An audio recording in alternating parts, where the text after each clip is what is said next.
नमस्कार। आँखीझ्यालमा तपाईलाई स्वागत छ। आज हामी वन र वन्यजन्तु तस्करीबारे कुरा गर्नेछौँ। लकडाउनका बेला तस्करहरूको समूह निकै सक्रिय रहेको पाइयो। वन र वन्यजन्तु उनीहरूको निशानामा परे। बाँके राष्ट्रिय निकुञ्ज र पाटे बाघ उनीहरूको नजरको केन्द्रमा रहेको पाइयो। कृष्ण अधिकारीको रिपोर्ट। पाटे बाघको संख्या वृद्धि गर्ने उद्देश्यले स्थापना गरिएको बाँके राष्ट्रिय निकुञ्जका बाघ अहिले वन्यजन्तु तस्करको निशानामा परेका छन्। स्थापना भएको 10 वर्षमै 21वटा वयस्क बाघको वासस्थान बनेको बाँके निकुञ्ज पाटे बाघको चहल पहल बढेसँगै तस्करहरूको निशानामा परेको हो। असार 20 गते नेपाल प्रहरीको अनुसन्धान ब्युरोले बाँके राष्ट्रिय निकुञ्ज क्षेत्र नजिकैको क्षेत्रबाट वयस्क बाघको छाला र 10 केजी हड्डी सहित बाँके राप्ती सुनारी गाउँपालिका वडा नम्बर 2 का नवराज घरतीलाई पक्राउ गर्यो। नेपाल प्रहरीको टोलीले निकै लामो प्रयासपछि ग्राहक बनेर बाघको छाला र हड्डी किन्ने बहाना बनाएर वन्यजन्तु तस्करसम्म पुगेको हो।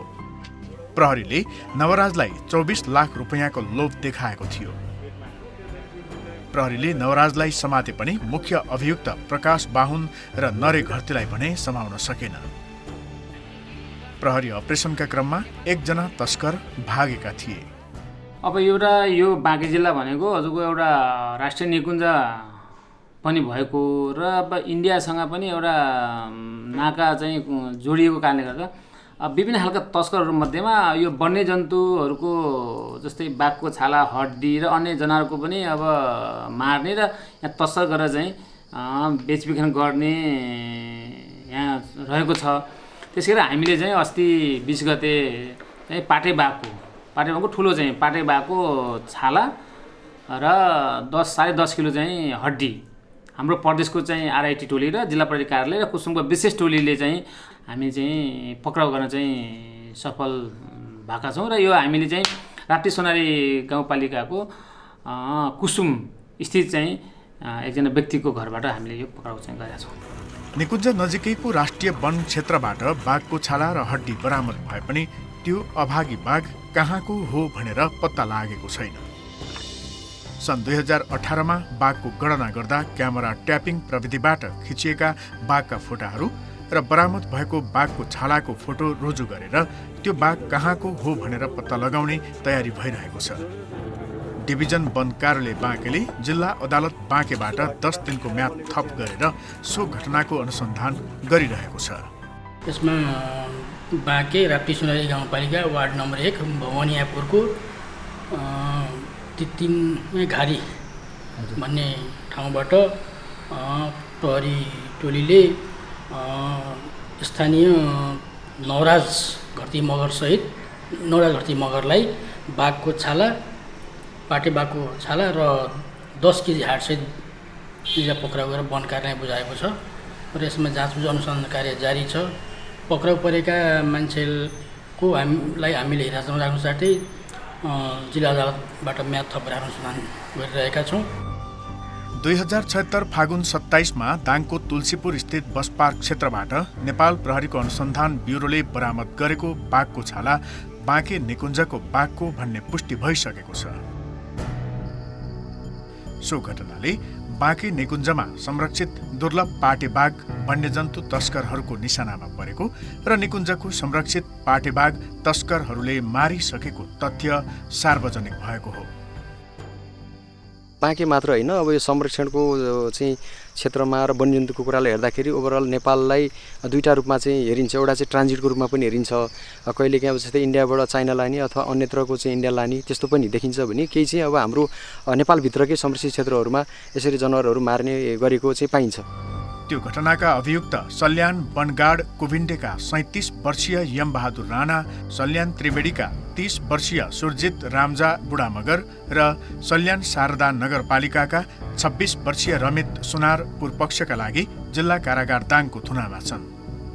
मुख्य अभियुक्त दाङका जितेन्द्र घरती मगर फरार छन्। हामी चाहिँ 3 जना व्यक्ति उप चाहिँ त्यसलाई चाहिँ बाघ मारेको अभियोगमा सम्मानित जिल्ला अदालतमा चाहिँ मुद्दा दर्ता गरायौँ। अहिले ती 3जना व्यक्तिहरू चाहिँ कारागारमा हुनुहुन्छ। अहिले चाहिँ मुद्दाको फैसला भएको छैन, हिरासतमा हुनुहुन्छ। यसको कानुनी कारबाही चाहिँ राष्ट्रिय निकुञ्ज ऐन बमोजिम नै हुन्छ। पछिल्ला दिनहरूमा बाँके र बर्दिया राष्ट्रिय निकुञ्ज क्षेत्रमा संरक्षित दुर्लभ पाटेबाघ मारेर छाला र हड्डी दाङ, रुकुम, डोल्पा हुँदै चीनको तिब्बत पुर्याउने तस्कर समूह सक्रिय भएको नेपाल प्रहरीको अनुसन्धानबाट देखिएको छ। सन् 2022सम्म बाघको संख्या दोब्बर वृद्धि गर्ने लक्ष्यका साथ 2067 सालमा वैशाख 30 गते नेपाल सरकारले बाँके राष्ट्रिय निकुञ्ज घोषणा गरेको थियो। सन् 2013मा पहिलो पटक गणना गर्दा 4वटा बाघ भेटिएको बाँके राष्ट्रिय निकुञ्जमा सन् 2016मा गरिएको गणनामा 9वटा र सन् 2018मा गणना गर्दा 21वटा भेटिएका थिए। यो निकुञ्ज 550 वर्ग किलोमिटर वन क्षेत्र र 343 वर्ग किलोमिटर मध्यवर्ती क्षेत्रमा फैलिएको छ। बाँके निकुञ्जसँगै जोडिएको बर्दिया राष्ट्रिय निकुञ्जमा 67वटा दुर्लभ पाटेबाघ छन्। वन तथा वातावरण मन्त्रालयको पछिल्लो तथ्याङ्क अनुसार नेपालमा पाइने पाटेबाघको संख्यामा 19% वृद्धि भएको छ। सन् 2018मा गरिएको बाघको गणना अनुसार नेपालमा हाल 235वटा वयस्क बाघ छन्। पछिल्लो गणना अनुसार चितवन राष्ट्रिय निकुञ्जमा 93, बर्दिया राष्ट्रिय निकुञ्जमा 87, बाँके राष्ट्रिय निकुञ्जमा 21, पर्सा राष्ट्रिय निकुञ्जमा 18 र शुक्लाफाटा राष्ट्रिय निकुञ्ज एवं मध्यवर्ती र आसपासका वन क्षेत्रमा 16 बाघ भेटिएका हुन्। पर्सादेखि कञ्चनपुरसम्मको तराई क्षेत्रमा आधुनिक क्यामेराको प्रयोग गरेर विभागले सन् 2017 डिसेम्बर 1 देखि सन् 2018 अप्रिल 3 सम्म बाघ गणना गरेको थियो। विभागले बाघको संख्या वृद्धि गर्नका लागि बाघका आहारजन्य प्रजातिहरूको संख्या बढाउन घाँसे मैदान निर्माण, पानी पोखरीको संख्या बढाउँदै लगेको छ। चोरी शिकार नियन्त्रणका लागि हाम्रा आफ्ना चाहिँ अब यो रियल टाइम जुन स्मार्ट पेट्रोलिङ गर्ने काम भयो, सीसी क्यामेरा राखेर अनुगमन गर्ने कामहरू भए, सिपिएफयूलाई चाहिँ एकदम सशक्त पार्ने कुराहरू भए, उनीहरूको सहभागितामा चाहिँ नियन्त्रण गर्ने, चोरी शिकार नियन्त्रण गर्ने कामहरू भए र सीमा पार क्षेत्रहरूमा यो इन्डियासँग चाहिँ यो ट्रान्सबाउन्ड्री चाहिँ कोअर्डिनेसन गर्ने कामहरू मार्फत चाहिँ यसलाई कुनै पनि सम्भावित हरकतहरू चोरी शिकारका नियन्त्रण गर्ने कामहरूमा सहकार्य गर्ने कामहरू भएको छ। घाँसे मैदानको व्यवस्थापन गर्ने, पानीका पोखरीहरू बनाउने कामहरूमा विशेष फोकसका साथ हामीले काम गरेका छौँ। बाघ तस्करीको जालो। नेपाल प्रहरीको केन्द्रीय अनुसन्धान ब्युरो CIB ले स्थानीय प्रहरी संरक्षण कर्मीहरूको सहयोगमा सन् 2015 देखि हालसम्म सञ्चालन गरेका अपरेसन सम्बन्धी विवरण। जम्मा अपरेसन संख्या 30, बरामद पाटेबाघको छाला 28, बरामद पाटेबाघको हड्डी 200 केजी। बर्दिया र बारा जिल्लामा करेन्ट लगाएर र विष खुवाएर मारेको अवस्थामा 2वटा पाटेबाघ फेला परेको। पक्राउ 71 जना, 6 जना भारतीय र 2 तिब्बती। कुन जिल्लामा कति पक्राउ परे? काठमाडौँमा 19 जना, बाँकेमा 9 जना, कैलालीमा 9 जना, कञ्चनपुरमा 5 जना, मकवानपुरमा 5 जना, सुर्खेतमा 3 जना, बर्दियामा 2 जना, सुनसरीमा 2 जना, रसुवामा 2 जना र नवलपरासीमा 1 जना। तीमध्ये हाल 57 जना कारागारमा रहेका छन् र बाँकी 14 जना तारिक तथा धरौटीमा छुट्टी गएका तथा केही अनुसन्धानकै क्रममा रहेका छन्। बाघ तस्करीमा संलग्न रहेको अभियोग लागेका तर हाल फरार 38 जना छन्। बाघ तस्करीका चर्चित घटना। 2069 सालमा नुवाकोट जिल्लामा 5वटा बाघको छाला र 7 बोरा बाघको हड्डी बरामद भयो। सो घटनामा संलग्न मुख्य नायके लोडु डिमेलाई CIB ले 28 फागुन 2074मा पक्राउ गर्यो। 2062 सालमा रसुवा जिल्लामा बरामद 5 थान बाघको छाला, 36 थान चितुवाको छाला र 238 थान ओतको छाला र 113 केजी बाघको हड्डी बरामद भयो। सो घटनाका मुख्य नायिके कुञ्जोक लामा 11 असार 2077मा काठमाडौँमा पक्राउ परे। लाङटाङ राष्ट्रिय निकुञ्जले उनीमाथि कानुनी कारबाही सुरु गरेको छ। कुञ्जोक अहिले थुनामा छन्।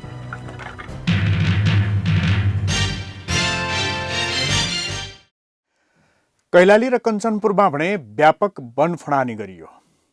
लुकीछिपी होइन, वैज्ञानिक वन व्यवस्थापनको नाममा हाकाहाकी। उनीहरूले यसलाई वैधानिकताको लेप लगाउन खोजे, तर यो अवैधानिक साबित भयो। श्रवण देउवाको रिपोर्ट।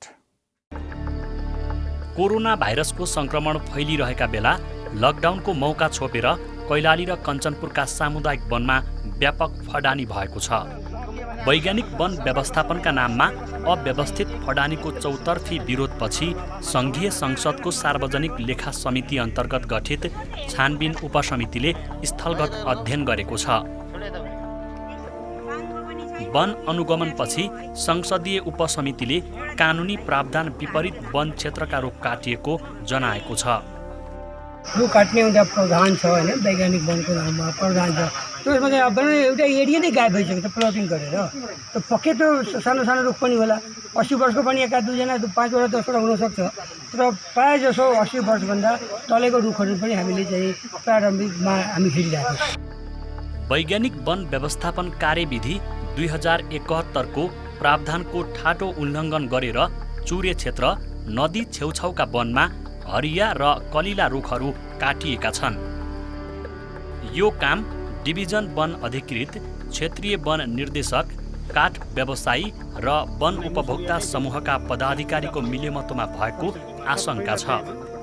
चिसापानीको माथि एउटा ठाउँमा हामीले गएर हेरेको थियो, त्यो एकदम ठ्याक्कै खोलाको किनारमा चाहिँ अब त्यो चिटकटान गरिएको छ। त्यो पनि एकदम पुरै साफै गरिदिएछ, रुखै छैन त्यसमा, एउटा पनि रुख छैन, पुरै साफ गरिदिएछ, प्लान गरेर त्यो काटिएको छ। र त्यो पनि अब एउटा सरकारको जुन मापदण्ड छ त्यो मापदण्ड छोडेर र पनि सरकारले मन्त्री परिषदको निर्णयको बावजुद पनि काटिएको कुरा पनि आएको छ। यो सबै कुरा हामीले एकदम सूक्ष्म तरिकाले हामी हेरिरहेको छौँ। कार्यविधि अनुसार स्थानीय बासिन्दा, उपभोक्ता, राजनीतिक दल, सरोकारवाला, पत्रकारसँग अन्तर्क्रिया र छलफल गरी भुच्छिए नहुने ठाउँका बुढा रुखलाई वैज्ञानिक वनका रूपमा छनौट गर्ने भनिएको छ। तर उल्टै उपभोक्ताको कृत्य हस्ताक्षर गरी कैलालीका अधिकांश सामुदायिक वन उपभोक्ता समूहको साधारण सभाबाट पारित नै नगरी रुख काटिएका छन्। आफ्नै वनमा भएको कटानीका बारेमा वन समूहका पदाधिकारीदेखि उपभोक्ता समेत अनभिज्ञ छन्। कसैलाई कुनै पनि जानकारी छैन। साधारण सभा भने कोही होटलमा भयो होला, कोही भयो होला होइन, त्यो कसैलाई थाहा छैन। यदि थाहा होला भने त्यही 5-7 जना होइन, औँलामा गन्न सकिने मान्छेलाई थाहा होला, बाँकी कसैलाई पनि थाहा छैन यो कुरा। नियम नै मान्ने हो भने त यस्ता कार्ययोजना वन उपभोक्ता समूहको साधारण सभाबाट पारित हुनुपर्छ। त्यसपछि स्थानीय निकायसँग वन कटानी कार्ययोजनाको स्वीकृति लिनुपर्छ। तर यी कुनै प्रावधान पनि पूरा नगरी अधिकांश वन समूहमा वैज्ञानिक वन व्यवस्थापन लागू भएको छ। वन क्षेत्रमा भएको रुख कटानी बारे आफ्नै क्षेत्र अधिकारभित्रका स्थानीय सरकार पनि बेखबर छन्। गाउँपालिकाको कुनै निर्णय, कुनै निर्देशन, कुनै पनि कुरालाई नितान्त रूपमा अवज्ञा गरेका छन्, अनदेखा गरेका छन्, व्यवस्था गरेका छन्, अन्धाधुन्ध तरिकाले यो वनफाडी गरेको छ। यसका बारेमा हामीसँग सरसल्लाह गर्ने, हामीसँग छलफल गर्ने कुनै काम भएको छैन। इभन त्यो विकास गर्ने कुरा, वनलाई विकास गर्ने कुरा त हामी सरोकार राख्छौँ, हाम्रो दायित्वभित्र पनि पर्छ संरक्षणको कुरा। तर हामीसँग संरक्षणका हकमा यो कहिल्यै पनि सरसल्लाह भएको छैन। र मलाई के लाग्छ भने यो वैज्ञानिक वन व्यवस्थापनका नाममा जसरी यो काटिँदैछ, यसले गर्दा कैलाली छिटै नै चाहिँ यो मरुभूमिकरण हुनेवाला छ। भिरालो जमिन रहेको चुरे सङ्कटमा परेको भनेर सबैतिर चिन्ता छ। चुरे विनाशले भूक्षयीकरण भई बाढी पहिरोको जोखिम बढाउँछ। तराई क्षेत्रको बाढी नियन्त्रण गर्न चुरेको भूमिका महत्त्वपूर्ण छ। चुरे संरक्षणको चिन्ता बढिरहेका बेला कार्यविधि बमोजिम वैज्ञानिक वन छनौट गर्ने भनिए पनि कटानी भने अव्यावहारिक भइरहेको छ। उता वन कर्मचारी भने नीति नियम कानुन र प्रक्रिया बमोजिम नै वैज्ञानिक वन कार्य योजना पास गरेर कटानी आदेश दिएको दाबी गर्छन्। नियमपूर्वक चाहिँ टेन्डर परेको हुन्छ, समूहले चाहिँ स्वीकृति गरेर हामी कहाँ पठाएको हुन्छ, हामी त्यो हेर्ने हो। हामीले हेर्ने उनको विधि विधान नियम कानुन कार्यविधि पुरा भएको छ भने त्यो हेर्ने हो होइन। अब त्यो फाइलमा चाहिँ कहीँ केही हुँदैन, तर किन नियमअनुसार नै चाहिँ हामीले चाहिँ गर्छौँ। कतै अनियमितता भएको देखिन्छ, फाइलमा त्रुटि छ भने हामी त्यसलाई रोक्छौँ। नयाँ काम चाहिँ कार्यक्रम भएकोले अक्सर विवाद आयो होला होइन, तर अब यो बुझाइ कमी हुनसक्छ होइन, तर हामीले बुझाउने काम त गरिरहेको छौँ। नयाँ कार्यक्रम भएकोले चाहिँ केही कमी कमजोरी 50% कमी कमजोरी होला, तालिम कमी कमजोरी होला, अध्ययन भराउन कमी कमजोरी होला होइन, तर समग्र रूपमा हामीले नेपाल सरकारको नीतिभन्दा बाहिर गएको छैन। नीतिअनुसार हामीले काम गरेका छौँ। सरकारको चाहिँ पोलिसी भनौँ न तपाईँको कार्यविधि अनुसार काम गरेका छौँ, काम भएको छ, त्योभन्दा विपरीत गएको छैन। वन संरक्षणको अर्थ वन पाल्नु मात्र होइन, वनको उचित संरक्षण गरी यसको दिगो व्यवस्थापन सहित लाभ लिनु पनि हो। वैज्ञानिक वन व्यवस्थापन आफैमा नराम्रो होइन, तर वैज्ञानिक व्यवस्थापनको नाममा कार्यविधि विपरीत अवैज्ञानिक व्यवहार भने वन विनाश गर्ने खेल हो। त्यसैले वैज्ञानिक वन व्यवस्थापनको नाममा टाँठा बाँठाहरूको मिलेमतोमा रुख कटान गरी रातारात मालामाल हुने कार्य बन्द गरी जैविक विविधताको संरक्षणमा पनि ध्यान दिन आवश्यक छ।